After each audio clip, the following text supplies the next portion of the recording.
Bonjour Patrick, Bonjour. merci d'être là aujourd'hui. On vous a demandé d'être là aujourd'hui dans le cadre de notre formation numérique de 2 mois au Rocher de Palmer. Et dans le cadre de notre formation, notre promotion a décidé de faire une mise en lumière sur toutes les actions de médiation culturelle et d'action solidaire qui peuvent être effectuées au sein du Rocher, parce que voilà, on connaît beaucoup le Rocher par sa programmation musicale, toute cette venue d'artistes voilà, qu'il y a autour, mais pas forcément sur toutes les actions qui sont dispensées également. Est-ce que tu peux commencer par te présenter et nous expliquer un petit peu ton rôle au sein de tout ça? Oui, je suis le directeur de Musique de Nuit. Donc, Musique de Nuit, c'est l'association qui est chargée de la mise en place du projet artistique ici. Donc, le projet artistique, comme tu l'as dit, ce sont les concerts. C'est aussi tout ce qu'il y a autour. La formation, on fait partie, la formation que vous faites, l'espace coworking, la pépinière, et puis aussi, bien sûr, la cabane du monde. Et ensuite, toutes les actions qui vont être développées en direction d'un public de personnes beaucoup plus larges, on va dire, et qui peut-être à certains moments sont éloignés des équipements culturels, sans doute d'ailleurs. Et donc l'idée c'est, et on a toujours pensé comme ça, c'est que on n'a pas envie de garder les choses pour nous, on a envie de les partager avec les autres. Et après tout, il y a des beaux concerts ici. On est rarement complet, voilà, ça peut arriver, mais enfin, on peut toujours se débrouiller. Et donc on sait qu'il y a des personnes qui ne peuvent pas venir ou ne viennent pas ici pour des tas de raisons, qui peuvent être financières. Mais c'est pas, je pense, l'essentiel, c'est aussi des questions sociales, de se dire c'est pas pour moi, je connais pas, j'ai regardé le programme, je connais rien, oui, mais après on peut être amené à découvrir, et puis on a bien vu, nous, depuis 10 ans qu'on est ici, qu'à certains moments, des personnes qui étaient arrivées en disant c'est pas pour moi, sont reparties bouleversées par un concert, ou séduites, etc. Parce que ça sortait peut-être de ce qu'elles avaient l'habitude d'écouter, parce qu'elles ont découvert à un moment quelque chose de fort. Et donc c'est un peu tout ça qu'on a envie de partager avec le maximum, d'où l'idée que la médiation, c'est quelque chose d'important. Alors c'est pas... il y a 2 personnes ici qui sont chargées de ça, mais ça doit être, c'est vraiment l'affaire de toute l'équipe. C'est-à-dire que sinon ça marche pas, quoi. Si Marina à l'accueil, elle joue pas le jeu, ça va pas marcher. Si Nacera et Françoise, les femmes de ménage, elle râle parce qu'il y a un atelier de je ne sais quoi, etc., ça va pas marcher non plus. Si l'équipe technique fait un peu la gueule parce que c'est plus sympa de faire le son de Patti Smith que des patients de l'hôpital de Cadillac, ça va pas le faire non plus. Donc c'est vraiment... Mais on prend du temps aussi pour expliquer le projet artistique et culturel à tout le monde. Puis on passe quand même beaucoup de temps aussi à discuter, à présenter ces projets, pour que tout le monde sente l'importance que ça a dans le projet ici du Rocher de Palmer. C'est-à-dire que c'est tout aussi important que la diffusion, quoi, que la partie concert. Pour moi, la partie concert, c'est vraiment ce qui permet de créer l'image du Rocher. C'est ce qui fait que les gens ont envie de venir ici, que vous avez peut-être eu envie de venir pour une formation ici, parce qu'il y avait cette image des concerts, etc. Et après, justement, utilisant cette image-là pour faire d'autres choses et pouvoir permettre à des, voilà, un large, beaucoup plus large public et des personnes vraiment qui aimeraient venir et qui sont privées de ça. Moi, je crois que l'accès à la culture, c'est aussi important que... ça peut être aussi important qu'avoir à manger, quoi. Voilà. Alors, bien sûr, s'il y a une graduation, on peut considérer que bouffer, c'est la priorité.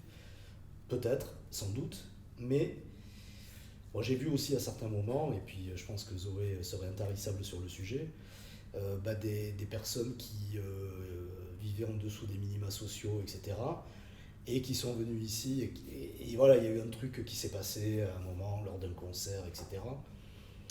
Et ça rebooste, quoi, ça va redonner de l'énergie pour après peut-être aborder les difficultés de la vie, ça va permettre aussi peut-être de voir les choses un peu différemment. Je crois que tout ça, c'est un tout, quoi. Et Voilà. puis la culture aussi, ça permet un petit peu aussi de s'évader d'un quotidien qui peut être difficile aussi, bien de sûr, rencontrer bien d'autres sûr, personnes qui effectivement bien sûr. peuvent être aussi dans la difficulté, Oui. mais justement de un peu fermer les yeux là-dessus et s'éveiller à autre chose. Oui. C'est ça, c'est aussi, voilà, comme tu le dis très bien, c'est la rencontre, quoi. C'est aussi quand on est dans une salle de concert, qu'on écoute tous un concert, je veux dire, tout le monde est dans le noir, on ne sait pas si on est à côté d'un cadre sup ou d'une habitante de la zone libre, donc sachant qu'il y a aussi des cadres sup à la zone libre, enfin il y en a au moins un. Donc voilà, c'est ça qui est intéressant, quoi, je trouve. C'est pour ça qu'il n'y enfin, voilà, a pas des moments réservés. Moi, je me méfie un peu des moments réservés à certaines personnes, etc. Je préfère que tout le monde se retrouve voilà, dans le même espace. C'est un peu l'esprit aussi de la cabane du monde. Patrick Lavesse, elle explique très bien ça, il en parle très bien. Il dit on mélange, quoi. C'est-à-dire qu'il va y avoir des gamins d'un centre de loisirs avec des personnes handicapées physiques, très lourdement handicapées. Et puis peut-être quelques patients de l'hôpital Cadillac qui viennent passer l'après-midi, et puis ensuite des retraités, voilà. Et au fond, c'est tout ça qui paraît complètement hétéroclite, mais justement, qui fait que ça se passe bien, quoi. Alors bien sûr, à certains moments, il y a des siestes musicales réservées quand si des éducateurs ou des accompagnants font la demande, mais sinon, l'idée, c'est vraiment de mélanger tout le monde, quoi. La diversité. La diversité, ouais. Oui, je sais que pour ma part, j'ai découvert le Rocher carrément à l'inverse de tout le monde. Moi, je connaissais pas du tout le Rocher de Palmer par rapport à la salle de concert ou la programmation musicale. C'était vraiment par rapport au forum et à l'accès au coworking en fait que j'ai connu ça. Et ensuite, justement, les ECC et tout ce projet aussi d'entrepreneuriat où vous favorisez vraiment l'accès aux projets, à la mise en place des projets, vous les encadrez aussi, et puis la mise en réseau. Je trouve que voilà, on en revient à ce qu'on disait tout à l'heure aussi, la diversité des personnes qui passent par le Rocher de Palmer aussi. Oui, bah c'est cette diversité qui est hyper importante. Il y a des tas de gens qui se sont rencontrés au coworking, qui ont commencé à travailler ensemble à l'espace coworking. Donc, puis on voit des gens revenir. Je veux dire, là, je vois des anciens stagiaires, un ancien stagiaire qu'on a eu en communication là, qui revient parce qu'il veut créer des sites internet, etc., enfin monter son activité. Et c'est vrai qu'aujourd'hui, alors autant il y a 15-20 ans, quand on parlait d'entrepreneuriat, machin, tout ça, ça a beaucoup changé, quoi. C'est-à-dire qu'aujourd'hui, je crois que on met pas du tout le même sens derrière, quoi. Quand on parlait d'entrepreneuriat il y a 15-20 ans, ça faisait un peu le petit capitaliste qui veut monter son truc pour écraser tout le monde. Là, c'est pas du tout ça. C'est qu'aujourd'hui, avec le net, avec tout un tas de dispositifs, on peut aussi monter son activité professionnelle. Alors c'est vrai qu'il y a un côté précaire aussi dans tout ça, mais au fond, aujourd'hui, il y a beaucoup de pans de l'activité travail qui sont précaires. Donc il y a de plus en plus de CDD, il y a de plus en plus de contrats précaires, etc. Donc je ne veux pas dire qu'il faut s'en satisfaire, mais je pense quand même que voilà, il y a moyen aujourd'hui pour des personnes qui ont envie de créer leur activité, peut-être d'y arriver en travaillant avec d'autres, etc. Et on voit bien ici, dans les retours qu'on a aussi, dans le suivi que François peut faire par exemple des personnes qui fréquentent le coworking, ou le projet forum, on voit bien qu'il y a vraiment des avancées. C'est-à-dire des gens qui rebondissent, alors soit certains qui créent leur activité, d'autres à travers les formations qui vont réintégrer d'autres dispositifs. En tous les cas, pour certains qui étaient très éloignés du monde du travail, très très éloignés, ça les remet, pour une majorité en tout cas, ça les remet dans un circuit. Et je crois qu'aujourd'hui, c'est ça qui est important, c'est de surtout pas perdre pied, quoi. Parce que quand on perd pied, après c'est difficile de se remettre dans les circuits. Ouais, voilà. Et ce qui est génial aussi au niveau du Rocher, c'est qu'on a vraiment de tous les âges. Nous, on est là depuis 2 mois, on a pu croiser, alors que c'est une période un peu particulière, mais on a pu croiser des personnes âgées, des enfants aussi, et tous les publics.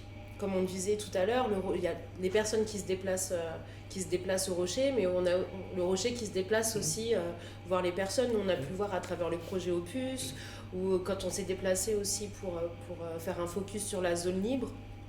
Et justement, comment on fait pour justement essayer de coordonner toutes ces actions, plus la programmation musicale ? Comment on arrive à fédérer justement Je sais pas, j'ai l'impression que ça se fait assez naturellement. Alors, On voit les artistes après... qui ont pu venir justement dimanche pour le concert en soutien à la zone libre. Est-ce que c'est... Oui, mais ça, par exemple, très franchement, moi, ça m'a pris 5 minutes, quoi, d'envoyer des mails, de contacter les groupes. Certains que je ne connaissais pas, comme la chorale syrienne, m'avait écrit il y a quelques mois, je les ai recontactés, mais je veux dire, voilà, en 24 heures, c'était bouclé. Blic, ça a été une réponse immédiate.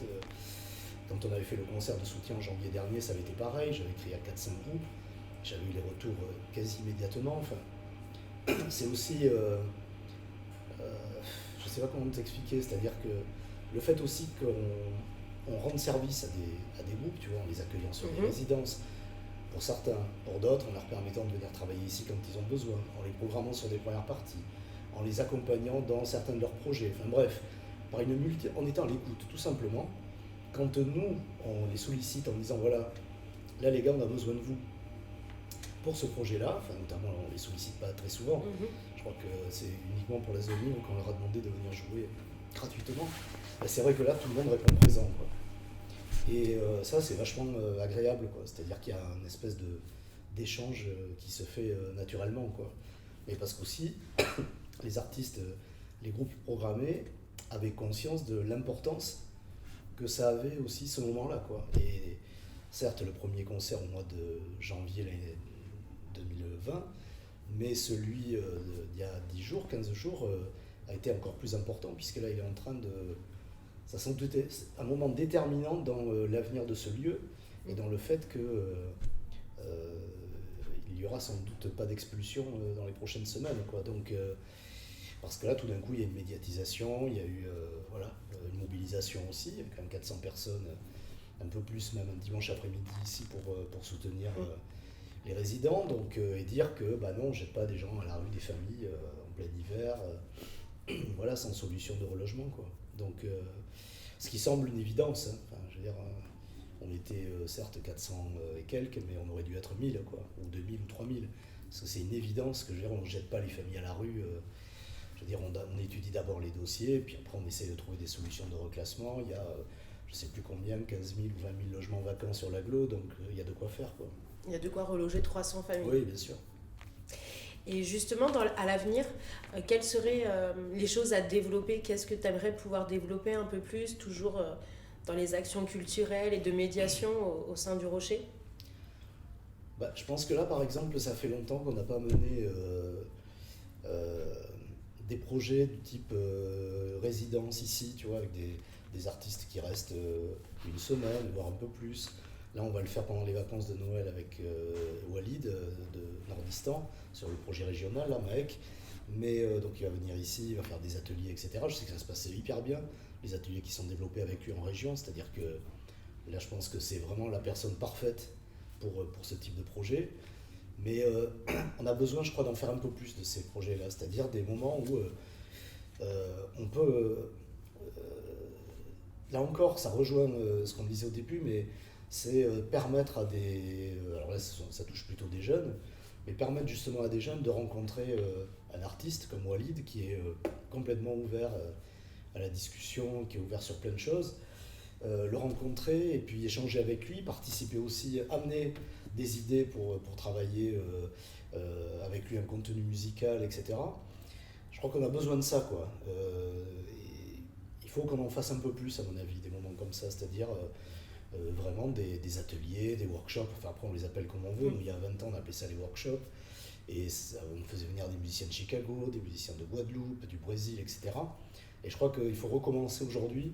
Alors c'est des projets qui coûtent cher, parce que bien sûr, bon là, on a de la chance, Walid il vit à Montpellier, donc quand on faisait venir les musiciens de Chicago, il y avait donc les billets, il y avait forcément l'hôtel, etc. Enfin c'était assez lourd. Mais en même temps, quand je vois les traces que ces projets ont laissées, avec aujourd'hui des gens qui peuvent encore que tu peux croiser ici sur la rive droite, qui vont te parler de Kyle Elzabar, ce musicien de Chicago qui est venu plein de fois ici, enfin, parce que ça a marqué les esprits, quoi. Parce que pour certaines personnes, ça a changé leur vie, littéralement, quoi. Et je crois beaucoup à ça, c'est-à-dire qu'il y a des moments, il y a des rencontres qui peuvent changer la vie, quoi. Donc ça n'arrive pas tout le temps, mais il ne faut pas louper, quoi. Et il faut créer le contexte de ces rencontres-là. Et je crois que quelqu'un comme Walid, à mon avis, je pense qu'on va vraiment... là, on est au démarrage du projet régional, j'attends de voir, mais je pense que c'est quelqu'un avec qui on va travailler sur la durée, d'abord parce qu'il est jeune, il a une trentaine d'années, il est capable de travailler sur des musiques électroniques arabisantes et en même temps sur un projet de lecture de poèmes de Mahmoud Darwish très dépouillé. Enfin, il est capable de plein de choses, quoi.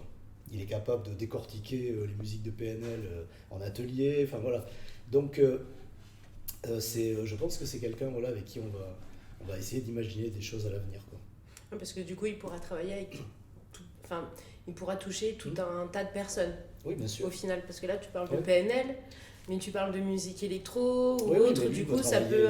Oui, mais ça serait intéressant qu'il rencontre des élèves de l'école de musique ici, tu vois. Mais c'est tout à fait possible. Et donc, c'est ce genre de projet, effectivement, que tu voudrais qu'il soit possible de développer. Ouais. Et justement, là, tu parlais de financement. Quels sont les financements, en fait ? Comment financer tout ça, en fait ? Alors, il y a 20-25 ans, quand on travaillait sur ce type de projet, on arrivait encore à avoir des financements sur des lignes qui s'appelaient la politique de la ville. Donc, on va dire qui étaient des lignes sociales, quoi, tu vois. Aujourd'hui, c'est vrai que ces financements ont quasiment disparu. Il y en a encore un petit peu, mais plus beaucoup, parce que les différents gouvernements ont sabré sur tous ces crédits. Et aujourd'hui, la politique de la ville, ça se résume vraiment à l'habitat, etc. Mais on a rayé un peu le culturel, ce qui est une erreur totale, bien sûr, parce que tous ces projets-là avaient du sens de se dérouler justement sur la rive droite, ou à la Châtaigneraie à Pessac, ou à Beaudésert à Mérignac. Enfin, on a fait un petit peu partout, vraiment dans les quartiers. Et on était ambitieux, c'est-à-dire que quand des musiciens de Chicago, du Brésil, ou de Guadeloupe ou de Cuba venaient rester 15 jours, 3 semaines ici pour animer des ateliers, il y avait de vraies rencontres qui se créaient, quoi. Et je crois que c'est important, sur ces quartiers-là, justement, d'avoir de l'ambition. Il ne faut pas travailler au rabais, il faut être exigeant sur le plan artistique, c'est-à-dire qu'il ne faut pas arriver à faire n'importe quoi. Il ne faut pas dire, voilà, tiens, je sais pas, je connais un mec qui travaille pas cher, c'est bon, il va faire des ateliers. Non, ça ne peut pas être ça. Donc il faut vraiment être exigeant. Et je crois que là, avec Walid, on tient une de ces bonnes personnes, mais il y en a d'autres, hein, on peut en trouver d'autres. Mais c'est important en tout cas de revenir un peu à ces fondamentaux qui ont été ceux de musique de nuit, ce qu'on a fait vraiment dans fin des années 80, début des années 90. On a énormément développé de projets comme ça, et on a vu quand même les répercussions que ça pouvait avoir, quoi. De faire travailler par exemple ensemble des jeunes d'une école de musique et d'un centre social qui travaillaient autour du même projet musical. Et alors c'était encore pire parce que c'était avec les musiciens de Chicago, c'était autour du jazz, mais un jazz vachement ouvert, avec des tas de percus, ils intégraient des DJ, ils intégraient tous les gens qui voulaient venir, quoi. Et ça créait un espèce d'univers musical vachement ouvert, et ça ouvrait les oreilles de tout le monde, c'est-à-dire à la fois les jeunes de l'école de musique qui étaient à 10 000, alors maintenant ils sont sans doute moins, mais à l'époque étaient à 10 000 des jeunes du centre social ou des DJ, etc. Aujourd'hui il y a beaucoup plus de passerelles, ça c'est clair, mais ça permettait aussi à chacun de se découvrir et de permettre justement à des jeunes qui vivent sur le même territoire de se côtoyer, quoi. Voilà. Et en fait, donc on en revient toujours à la même chose, cette notion de rencontre et de partage, en fait. Et comme je disais tout à l'heure, cette mise en connexion de personnes qui se seraient peut-être pas rencontrées dans un autre contexte, dans un autre lieu. Et du coup, ça donne justement naissance à d'autres projets. Et ouais, c'est comme des petites graines, en fait, qu'on sème un petit peu partout. Ah oui, mais si nous, on a une chance incroyable, on est dans un équipement qui est inouï, quoi.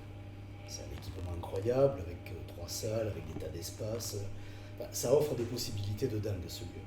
Donc on peut se dire ça fonctionne à minima, ou alors on exploite tous les espaces et puis toutes les possibilités du lieu, qui est génial, justement parce que par tout ce qu'il permet, quoi.